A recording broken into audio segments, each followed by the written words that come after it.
For more on the construction of Nicaragua's Grand Canal and its possible effects for the long term, we're joined by Liu Baocheng in Beijing. He's the Dean for the Center of International Business Ethics at the University of International Business and Economics. Thank you so much for joining us.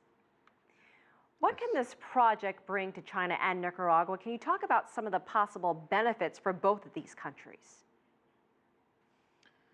Well, I think the benefit to Nicaragua is very obvious because the $50 billion investment is really 4 times of the GDP of this country, and when nearly half of the population is still suffering from the poverty line, and this is a strong injection to their disposable income and also to the improvement of infrastructure and providing the employment in large number, and then by participating in the construction and operation, it's not only employment but also the visible income to the workers, and also it can really pave the way for a number of export of those produce because Nicaragua and the surrounding area is also very rich in the agricultural produce, so that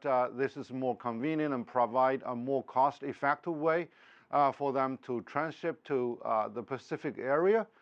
And of course, the tax revenue will be also humongous. But to the China side, and China has the right skill and right experience to get engaged in big and gigantic infrastructure building. And in the moment, the China is also very rich. Actually, China has excessive resources in terms of the construction needs, cement, the iron, steel, and also heavy equipment. And of course, China can also benefit directly by building another strong trading routes, and particularly for those the heavyweight cargoes, which the Panama Canal cannot support. So this is really a win-win situation, and it's not only benefit China and Nicaragua per se, but also can benefit the entire world by providing additional carriage quantities. So bigger and better, you mentioned $50 billion US. Is this the biggest investment China has made in Latin America? How does this rank among various Chinese contributions in this region? Well, so far as I know, this is really the biggest, single project that China has really invested, and particularly by private companies in the world. So therefore, if we compare the past recent deals like the acquisition of Nielsen Oil and the acquisition of Smith's Field, so this is really 5 times more. So therefore, this is really a big project and led by a private company, public listed in Hong Kong, but also participated in this form of consortium of the banks and the construction companies. So this is really a big step forward for China's Go Global program, and this can also lead a number of more projects when China is also putting all the policies together to support Chinese companies to invest overseas. And this will also be able to synchronize with number of export items for China. So this is really I should say, really a milestone for Chinese overseas investment program. What about Latin America-China ties? You know, President Xi Jinping has made it a point to visit various countries in Latin America region recently. What would this project mean for bilateral ties, and what do you make of China's investment trend in Latin America looking ahead?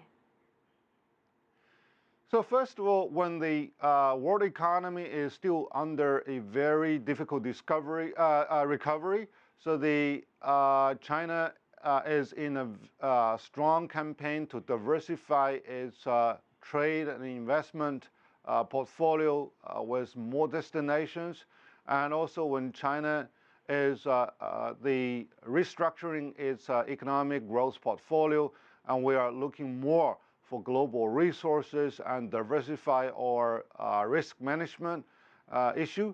So Latin America and Africa, they are also the rising target for China to collaborate.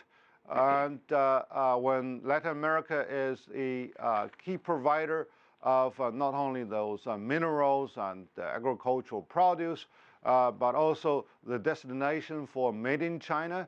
And when the made in China, particularly the daily utilities and consumer items, and where China enjoys a strong competitive advantage.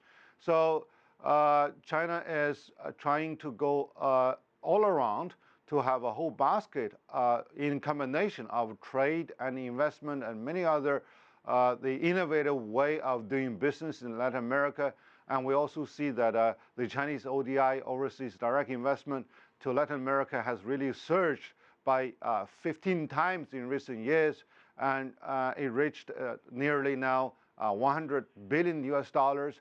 So the many more Chinese companies and other institutions are probing deeper into collaborative opportunities with this area.